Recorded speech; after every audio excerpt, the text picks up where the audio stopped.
Selamat datang di channel BH Korslet. Jangan lupa subscribe agar channel ini bisa berkembang ke depannya. Dan jangan lupa tinggalkan jejak Anda di kolom komentar. Terima kasih guys. Bab 67. Keira menatap pesan teks itu sambil tersenyum sinis. Dia selalu memiliki ingatan yang baik. Hari itu ketika dia menelepon saudara laki-laki Rebecca, dia memperkenalkan dirinya sebagai Frankie Allen. Saat itu ia tidak begitu memperhatikannya. Sekarang, setelah menggabungkan semua kebetulan itu, ia dapat memastikan bahwa Tuan Allen, yang bekerja di Horton Group, memiliki seorang saudara perempuan bernama Rebecca Allen. Benar-benar kebetulan. Dia membalas pesan itu. Baiklah, aku akan segera berangkat. Suasana di kamar rumah sakit Rebecca tegang saat ini. Frankie Allen memegang ponselnya dan melihat balasan dari pihak lain. Baru kemudian dia menoleh ke arah saudara perempuannya, yang masih terbaring di ranjang rumah sakit tanpa bergerak sedikit pun. Wajah mungilnya pucat, dan dia meringkuk di tempat tidur. Tuan Allen dan Nyonya Allen mondar-mandir dengan cemas di sekitar ruangan. Rebecca, bagaimana kamu bisa sembuh jika kamu menolak untuk bekerja sama dalam terapi? Terimalah pengobatannya, ya. Namun, Rebecca tetap keras kepala. Kecuali Anda mengizinkan saya menemui Nona Olsen, saya tidak akan menjalani perawatan apapun. Frankie mengerutkan kening. Dia tahu kalau adiknya itu terlalu dilindungi sejak kecil, sehingga mengakibatkan dia menjadi keras kepala. Kalau tidak, dia tidak akan kawin lari dengan pacarnya saat itu. Orang berhati murni seperti kakaknya akan aman seumur hidupnya jika dikelilingi teman baik. Namun, jika dikelilingi orang jahat, seperti mantan suaminya, akibatnya tidak akan terbayangkan. Oleh karena itu, Frankie dengan paksa mengganggu persahabatannya dan tidak mengizinkannya bertemu dengan Nona Olsen lagi. Tuan Allen, sebagai ayah yang penyayang, menatap Frankie dengan tajam. Apakah Anda menelepon Nona Olsen? Frankie baru saja dipaksa membalas pesan adiknya. Dengan geram, ia menjawab ayahnya, ya, aku meneleponnya. Tuan Allen kemudian buru-buru bertanya, apakah dia akan datang? Rebecca juga menatapnya dengan penuh harap. Frankie menarik napas dalam-dalam, dengan kesempatan untuk memberikan bantuan seperti ini, bagaimana mungkin dia tidak datang? Dia bilang dia akan segera datang. Mata Rebecca berbinar ketika mendengar kata-katanya. Tuan Allen pun menghela napas lega. Melihat putranya tidak senang, ia pun berinisiatif memarahi Rebecca. Rebecca, kali ini kamu benar-benar keras kepala. Kakakmu tidak pernah salah dalam menghakimi orang. Oh, kita semua menginginkan yang terbaik untukmu. Ibu Allen juga menimpali, Rebecca, kamu memang keterlaluan. Hubungan keluarga kita dengan keluarga Horton rumit. Kalau saja kita tidak bekerja sama secara eksklusif dengan keluarga Horton dalam proyek ini, aku tidak akan pernah mau bekerja sama dengan mereka lagi. Keluarga Horton telah mempermalukan bibimu di masa lalu, hubungan kita dengan mereka selalu rumit, terutama dengan cabang utama, yang berselisih dengan Louis Horton. Dia menarik napas dalam-dalam, meskipun hubungannya buruk, Louis tetaplah putra kandung bibimu. Sekarang kita membantu cabang utama Horton untuk membalas budi ini. Itu tidak masuk akal. Jangan salahkan saudaramu karena bersikap tidak berperasaan. Nona Olsen diundang untuk menemanimu. Semua ini adalah budi yang harus dia balas. Namun Rebecca menatap mereka. Nona Olsen bukan orang seperti itu. Seperti yang dikatakan saudaraku, dia hanya memperkenalkan tunangannya kepada saudaraku. Mungkin itu saja. Orang tua dan saudara laki-lakinya tidak dapat memahami perasaan yang dialaminya. Ia diselamatkan di ambang kematian, dan Nona Olsen bagaikan seorang penyelamat. Dia telah menderita pengkhianatan suaminya dan mengalami berbagai tahap kebingungan, keterkejutan, dan ketakutan. Meskipun orang tuanya ada di sana untuk menemaninya, mereka adalah orang tua, dan tentu saja akan ada kesenjangan dalam cara berpikir mereka. Lagi pula, Rebecca memiliki harga dirinya sendiri. Dia tidak ingin orang tuanya melihat kelemahannya karena hal itu mengingatkannya pada betapa kelirunya keputusannya saat itu. Ia pun punya keinginan untuk curhat, mencari seseorang yang ia pikir dapat diandalkan untuk mencurahkan rasa sakit di hatinya. Orang yang paling dia percayai saat ini adalah Nona Olsen. Mendengarkan kata-katanya yang naif, Frankie mengerutkan kening. Dalam bisnis, orang tidak mengungkapkan niat mereka secara langsung. Setelah berinteraksi dengan begitu banyak orang, jelas bagi saya apa niatnya. Ekspresi licik yang mencolok di wajahnya benar-benar norak. Saat itu, Isla hampir saja menuliskan niatnya di wajahnya.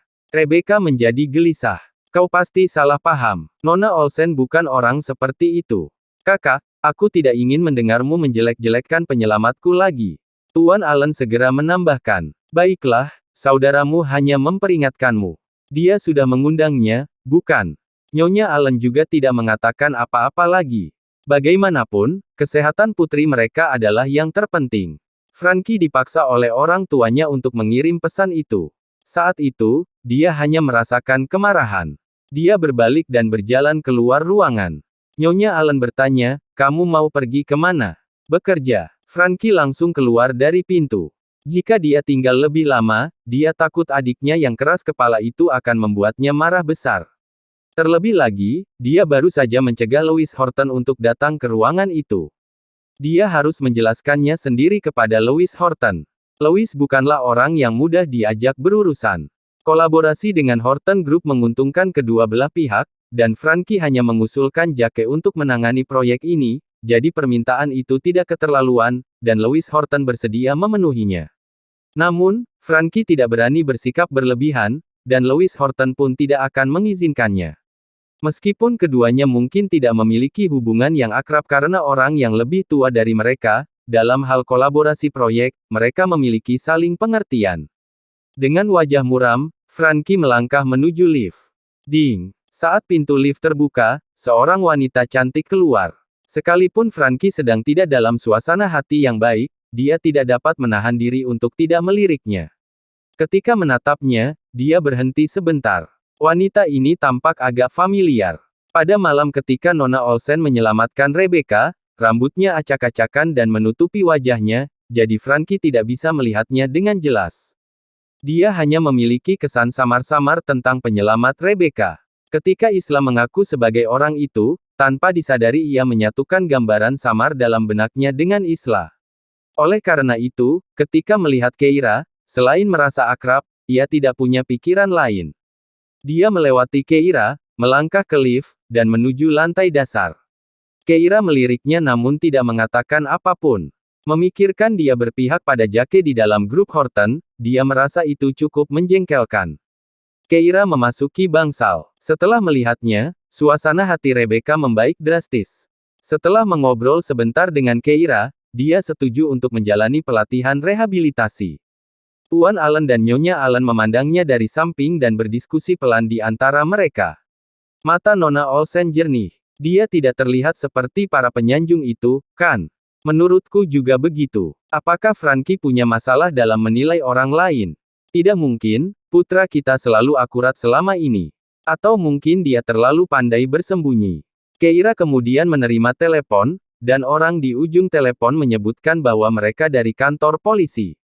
Mereka menyatakan bahwa suami dan ibu mertua Rebecca terlibat dalam kasus pembunuhan, jadi mereka perlu memeriksa ulang pernyataan tersebut.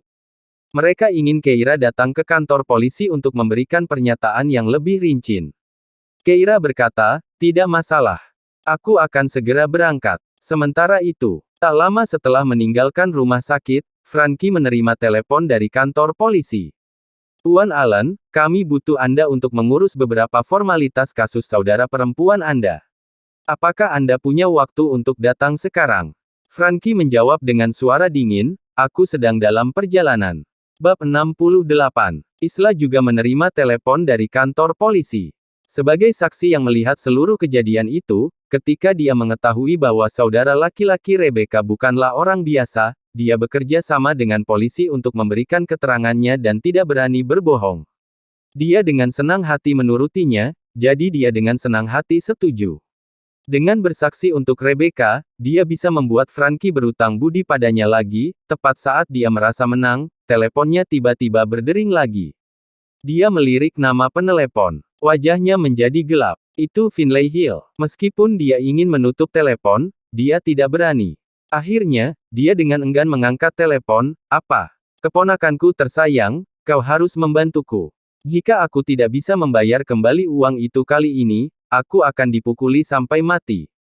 Suara Finlay Hill membuat Isla mengerutkan kening dan kesal. Dia mengepalkan tangannya. Berapa? 5 juta. Berapa? Suara Isla tiba-tiba meninggi, dia merasa sepertinya dia salah dengar.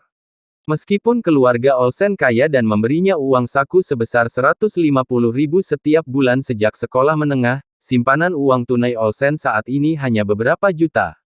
Ditambah dengan modal kerja perusahaan, jumlahnya bahkan tidak mencapai 20 juta. Dia mengira 2 juta dari terakhir kali akan membuat Finlay Hill sibuk untuk sementara waktu, tetapi baru beberapa hari, dan Finlay Hill membutuhkan 5 juta lagi. Namun, Finlay Hill sama sekali tidak gentar. Apakah kamu sanggup atau tidak? Jika kamu tidak sanggup, mereka akan membunuhku, lalu aku harus bicara dengan Keira. Pupil mata Isla mengecil. Kau punya waktu 2 hari. Kalau uangnya belum masuk ke rekeningku saat itu, jangan salahkan aku karena membocorkan asal-usulmu dan Keira. Lagi pula, nyawa seseorang adalah yang terpenting, bukan? Setelah mengucapkan kata-kata itu, Finlay Hill menutup telepon. Isla yang marah melempar ponselnya ke tanah. Dia menarik napas dalam-dalam. Untuk mendapatkan uang sebesar 5 juta itu, dia hanya bisa meminta bantuan keluarganya. Memikirkan hal ini, Isla mulai ragu dan goyah. Meskipun Keira tidak mengungkapnya karena mencuri email Dr. South, Nyonya Olsen tampaknya telah menduga sesuatu.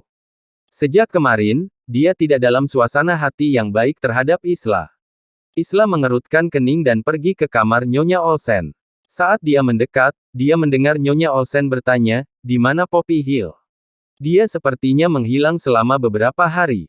Taylor menjawab, "Siapa peduli apa yang sedang dilakukannya? Mungkin dia kembali ke rumah saudaranya.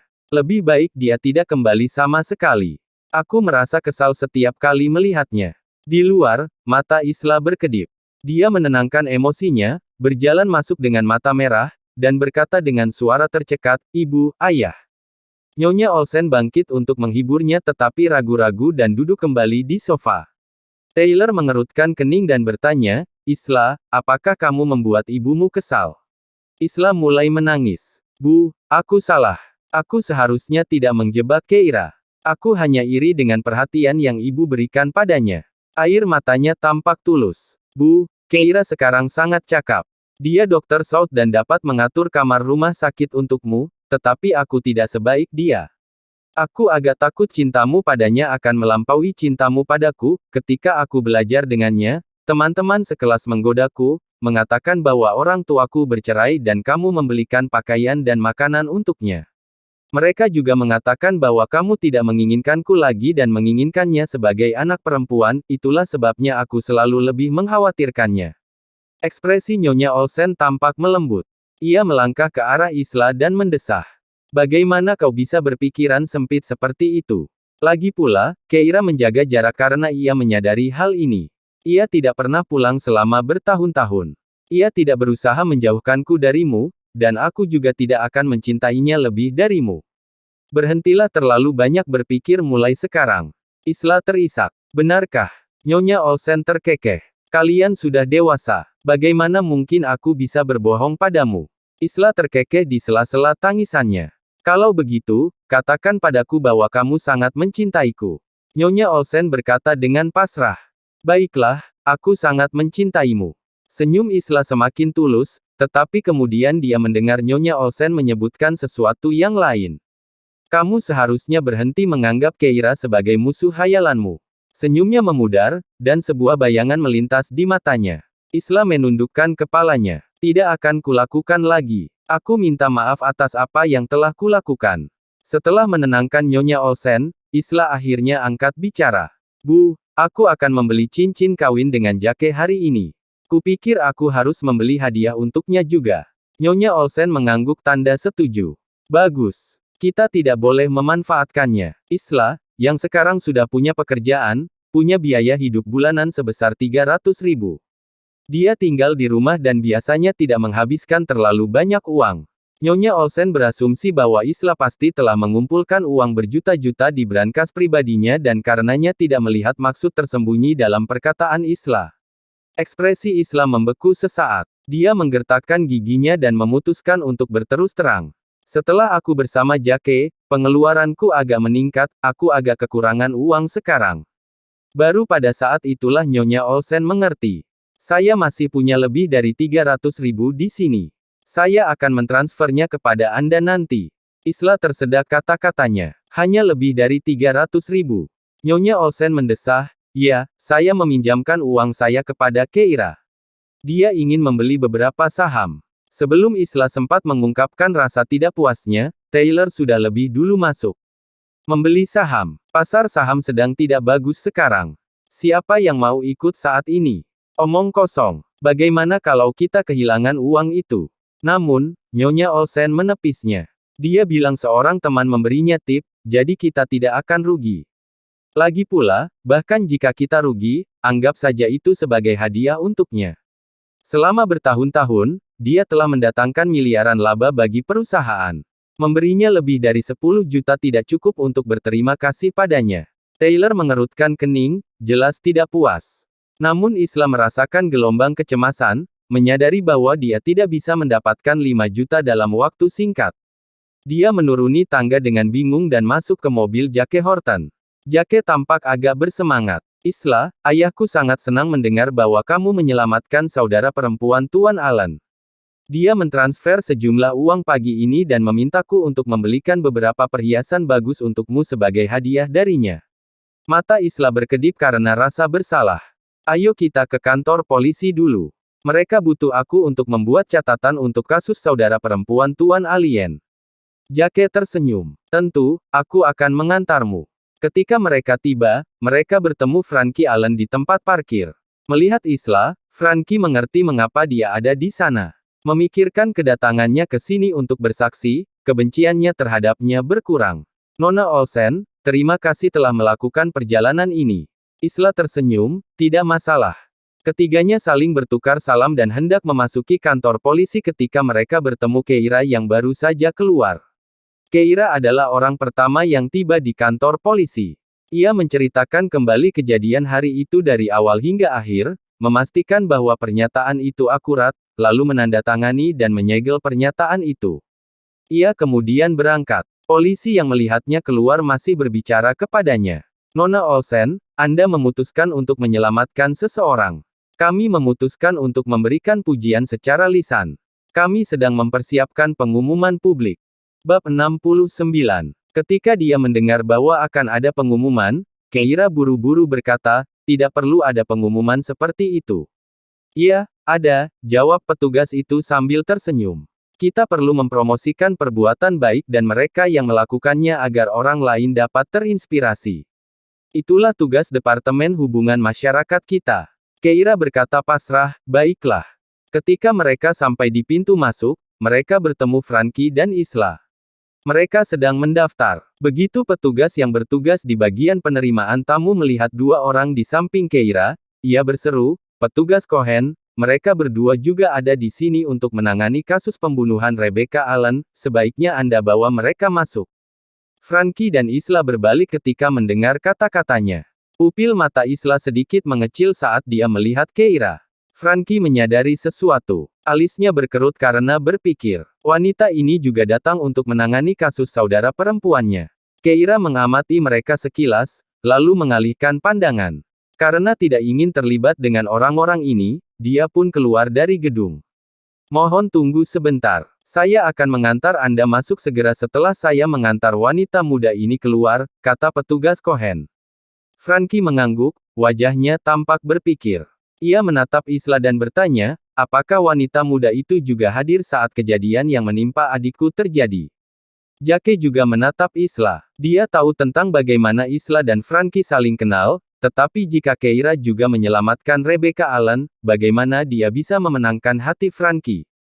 Mata Isla sedikit mendingin, dan dia tersenyum getir dan menyesal. Tuan Allen, dialah saudara perempuan saya. Kami memang bersama saat itu, sebenarnya dialah yang pertama kali dimintai bantuan oleh Rebecca, tetapi Keira selalu bersikap agak acuh tak acuh.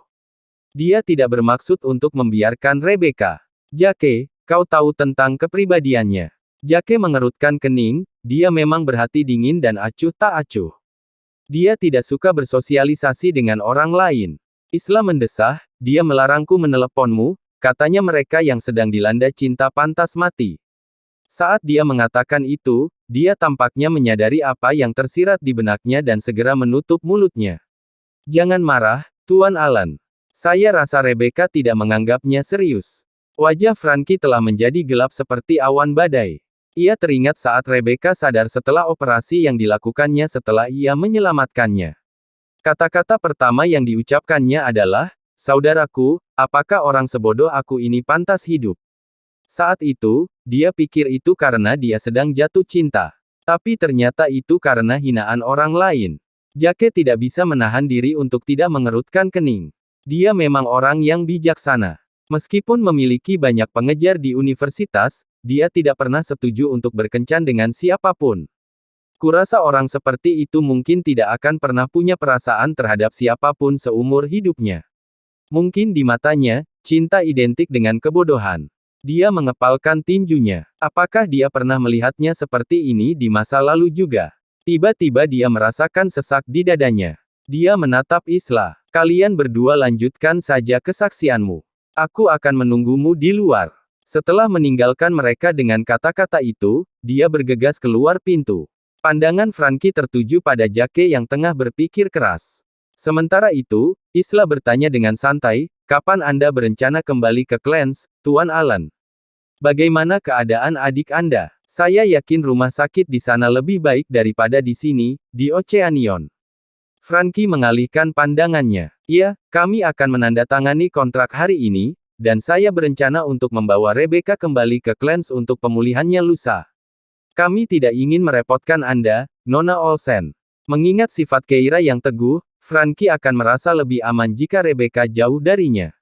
Isla menghela napas lega. Ia khawatir jika Frankie tinggal di Oceanion terlalu lama, ia akan mengetahui kebenarannya.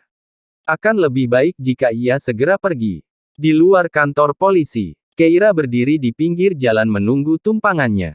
Saat dia berdiri di sana, sebuah bayangan jatuh di sampingnya, dan suara Jake terdengar di telinganya, "Keira, aku tidak akan pernah menduga bahwa kamu adalah Dr. South, tetapi tidakkah kamu menyadari bahwa tanpa dukungan finansial yang kuat, meluncurkan bisnis bukanlah tugas yang mudah. Di dunia komersial, koneksi seringkali lebih penting daripada kemampuan sebenarnya." Ekspresi Keira acuh tak acuh dan dingin saat dia meliriknya tetapi tidak mengatakan apapun. Jake merasa seperti tercekik. Ia ingat saat ia bersikap acuh tak acuh terhadap semua orang kecuali dirinya di universitas.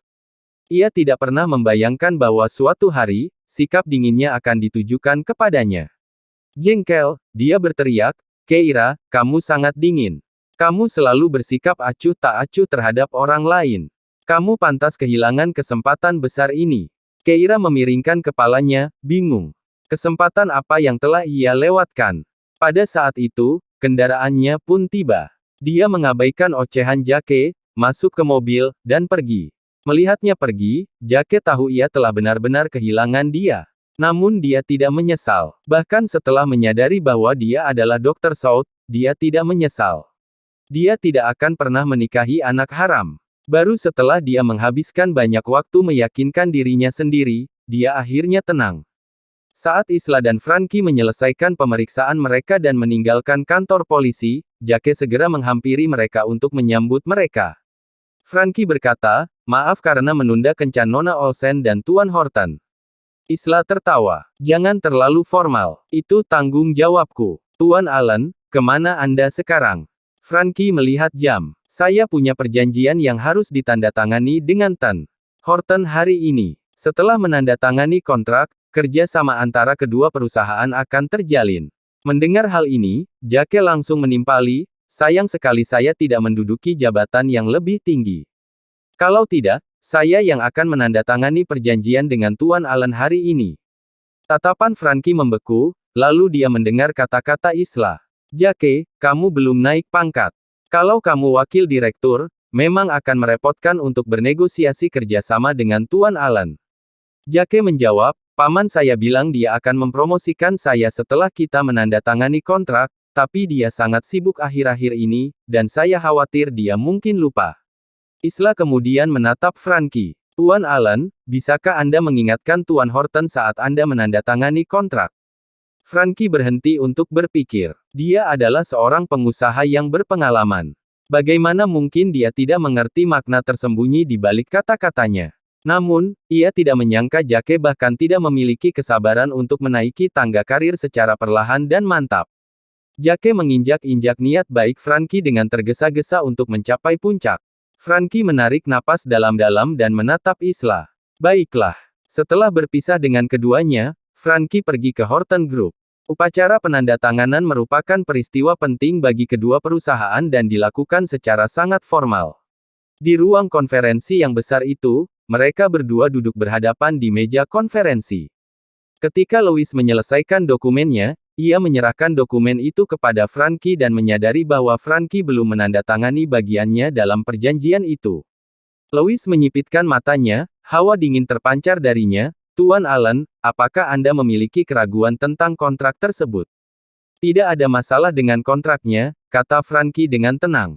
Namun, telah disepakati bahwa Tuan Horton muda akan bertanggung jawab atas proyek ini, namun jabatannya tampaknya masih sebagai wakil presiden. Wajah Louis mengeras. Tuan Allen, apakah Anda mencoba mengganggu penunjukan Horton Group? Tentu saja tidak. Saya hanya merasa Tuan Horton muda cukup menyenangkan, dan saya yakin Tuan Horton akan mengabulkan permintaan saya ini. Frankie tampil dengan kesan yang mengisyaratkan dia tidak akan menandatangani kontrak tanpa tanggapan yang menyenangkan. Bab 70. Tom hampir meledak marah. Jake tidak melakukan apapun dan ia malah diangkat menjadi direktur. Atas dasar apa? Tetapi dia mengerti bahwa pada tahap kerjasama yang krusial ini, permintaan seperti itu bagi grup Horton hanyalah masalah kecil. Dengan begitu banyak eksekutif yang menonton, pemindahan pekerjaan kecil seperti itu pasti akan disetujui oleh Louis. Betapa menyebalkannya. Apa yang salah dengan Frankie Allen ini? Bahkan jika keluarga Davis menyimpan dendam terhadap keluarga Horton saat itu, bukankah seharusnya dendam itu ditujukan pada cabang keluarga pertama? Mengapa dia selalu menentang Louis? Ekspresi Louis tenang. Ia selalu berpikiran jernih, dan tatapan tajamnya tertuju pada Frankie Allen. Perlahan ia berkata, jika saya tidak setuju, tidakkah Tuan Allen akan menandatangani kesepakatan itu? Pernyataan interogasinya langsung menenangkan ruangan. Louis tampak acuh tak acuh. Ada banyak orang dari grup Horton di ruang konferensi, yang semuanya dapat memberikan tekanan pada Louis. Tetapi ada juga banyak orang dari keluarga Allen. Jika kerjasama itu dibatalkan karena persyaratan tidak masuk akal yang diajukan Frankie Allen, ia juga akan menghadapi tekanan dari perusahaan. Sekarang ini hanyalah ujian kesabaran masing-masing pihak. Siapa yang tidak bisa bertahan akan kalah. Setelah beberapa lama, Louis masih tampak tenang. Frankie Allen tidak punya pilihan selain berbicara, tentu saja tidak, Tuan Horton. Mungkin Anda salah paham. Ini hanya usulan pribadi saya. Kedinginan di sekitar Louis tampaknya sedikit memudar. Mari kita tanda tangani kontraknya terlebih dahulu. Jake akan bertanggung jawab atas kerjasama di masa mendatang. Begitu Jake menyelesaikan tugasnya, pasti ada alasan untuk promosinya menjadi direktur. Ini adalah janji lisan yang Louis berikan kepada Frankie Allen. Kedua belah pihak merupakan kelompok perusahaan besar. Frankie Allen mengambil langkah mundur, dan Louis tidak ingin bersikap terlalu agresif. Frankie mengangguk, menandatangani kedua kontrak, dan membubuhkan stempel. Dengan demikian, kerja sama tersebut resmi berlaku. Frankie berdiri dan mengulurkan tangannya ke Louis. Tuan Horton, senang bekerja dengan Anda. Louis menatapnya dengan acuh tak acuh tanpa berkata sepatah kata pun, memperlihatkan bahwa ia masih tidak puas dengan keributan yang baru saja ditimbulkan Frankie. Melihat hal ini, Frankie Allen melambaikan tangannya untuk membubarkan para asisten di ruang konferensi. Setelah ruangan itu hanya diisi oleh dua orang, ia menoleh ke Louis, mencoba menjelaskan. Jangan salah paham, tindakanku tidak dimotivasi oleh bibiku. Aku berutang budi pada Isla Olsen. Aku hanya harus memperjuangkan beberapa keuntungan untuk Jake. Setelah mendengar ini, Louis berdiri. Tidak perlu menjelaskan. Aku tidak tertarik padanya. Frankie mengerutkan kening. Adikku dipermalukan di rumah sakit dan hampir kehilangan nyawanya. Isla Olsen melindunginya dan meneleponku, menyelamatkan adikku. Aku harus membayar utang ini. Mata Louis menyipit, lebih dingin dari sebelumnya. Tanpa sepatah kata pun, dia berjalan keluar pintu. Tom mengikutinya. Bos, kami baru saja berdiskusi dengan orang-orang dari keluarga Allen. Akan ada jamuan makan malam besok malam. Saya baru saja bertanya, dan Frankie Allen akan datang. Saya mendengar bahwa orang tuanya juga telah tiba di Oceanion dan akan hadir saat itu. Mendengar ini, Lois menyipitkan matanya, begitu ya. Ibu Frankie Allen adalah adik perempuan wanita itu, bibinya sendiri. Tom melanjutkan, ada satu masalah, teman kencanmu. Haruskah kita mencarinya dari sekretariat, atau haruskah kita bertanya pada Nona Olsen? Lois menyatakan dengan jelas, dia mungkin tidak menyukai acara seperti itu, lupakan saja. Itu berarti dia tidak butuh kencan. Tom mengangguk tanda mengiyakan. Namun dia terkejut tak lama kemudian. Jika dulu, bosnya pasti akan menegurnya karena terlalu banyak bicara begitu mendengar nama Nona Olsen. Sekarang dia bilang bahwa dia tidak suka acara itu. Tampaknya sikap bos terhadap Nona Olsen telah berubah. Keira tidak merasakan perubahan apapun. Lagi pula, saat Lois pulang kerja, dia masih memasang wajah muram, seolah-olah seseorang berutang banyak padanya. Bahkan ketika anak anjing itu mengangkat kepalanya dan mengibaskan ekornya untuk menyambutnya, pria itu sama sekali tidak meliriknya. Keira berpura-pura tidak melihatnya dan melanjutkan pekerjaannya, menyelesaikan penelitian obatnya. Saat ini, ia telah memahami sepenuhnya data neurologi yang dipinjam dari Horton Group. Masalah yang ia temukan dalam penelitiannya kini telah memiliki solusi, sehingga ia kini dapat segera menciptakan obat klinis untuk penyakit Alzheimer. Nyonya Horton yang sudah tua merasa sangat cemas karena Keira tidak akan bekerja lagi. Ia ingin pasangan itu lebih mempererat hubungan mereka dan awalnya bermaksud berbicara dengan Lois setelah bekerja untuk mengajak istrinya menonton konser atau makan bersama atau semacamnya. Namun saat melihat wajahnya, dia tidak dapat menahan diri untuk berkomentar, dia pasti mengalami hari yang berat di tempat kerja. Dia menoleh ke Tom dan bertanya, apakah dia menemui kesulitan. Ketika Lois hendak mencuci tangannya di kamar mandi, Tom tidak dapat menahan diri untuk tidak berkata, dia masih Frankie Allen yang itu. Aku tidak tahu apa yang salah dengannya. Dia selalu menentang bos dan mencoba mempromosikan Jake Horton. Keira mengangkat alisnya. Apakah Tom lupa bahwa Nyonya Horton tua juga nenek buyut Jake? Dia berbicara seperti itu di depan wanita tua itu. Namun, yang mengejutkannya, Nyonya Horton tua mendengus, bagaimana mungkin aku tidak tahu bahwa ada hubungan antara keluarga Allen dan Jake? Bagaimana mereka bisa terhubung? Apakah Jake tidak tahu bahwa keluarga Allen memiliki keraguan terhadap pamannya? Tunggu, bukankah seharusnya keluarga Allen membenci cabang pertama? Ekspresinya jelas memperlihatkan bahwa dia tanpa ragu berdiri di pihak Lois. Tom mendengus, siapa yang tahu apa yang terjadi? Sayang sekali keluarga Allen tidak memiliki hubungan yang baik dengan kita tetapi malah bersikap akrab dengan cabang pertama.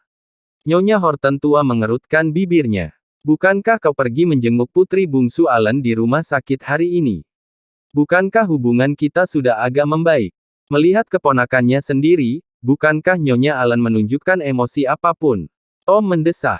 Kami tidak bertemu mereka. Mereka bilang pasiennya tidak sehat. Nyonya Horton tua sangat tidak puas. Meskipun kondisinya tidak baik, bukankah mereka seharusnya mengizinkan kita menemuinya? Kalau dipikir-pikir, mereka tidak dekat dengan kita dan tidak berusaha untuk berusaha. Sebenarnya, beberapa kerabat muda akur setelah suasana mencair.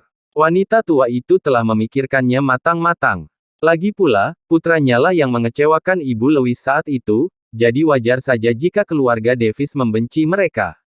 Sebelumnya, ia merasa kesal karena Ibu Lois menjalani operasi caesar saat ia 7 bulan, yang membuat Lois dalam kondisi kritis beberapa kali, yang menurut wanita tua itu terlalu kejam. Namun sekarang, keluarga Horton dan cucunya tidak dekat. Wanita tua itu tidak lagi sekuat dulu, dan jika keluarga Davis dapat melepaskan sedikit niat baik untuk mengisi kekosongan dalam perasaan cucunya. Jadi, dia sebenarnya berharap bahwa melalui kerjasama ini, Lois bisa lebih dekat dengan keluarga Allen. Namun siapakah yang mengira bahwa hasilnya akan seperti ini? Nyonya Horton yang sudah tua dipenuhi kekhawatiran. Ada apa dengan keluarga Allen? Melihatnya bergumam sendiri, Keira tiba-tiba menyarankan, Nenek, mengapa aku tidak memperkenalkan kedua keluarga itu satu sama lain? Bagaimanapun, dia adalah penyelamat Rebecca Allen dan merasa bahwa Tuan dan Nyonya Allen adalah orang baik ketika dia bertemu mereka. Begitu hubungan mereka mencair, mereka akan bisa rukun perlahan-lahan. Louis, yang baru saja mencuci tangannya, keluar dari kamar mandi dan mendengar ini. Tatapannya menjadi dingin, tetapi dia segera bertanya, apakah kamu kenal keluarga Alan? Keira mengangguk, ya, aku sudah membantu mereka sedikit sebelumnya. Sebuah bantuan kecil. Louis tiba-tiba menyadari sesuatu. Jadi, kaulah yang menyelamatkan adiknya. Keira terkejut. Bagaimana kamu tahu? Bersambung.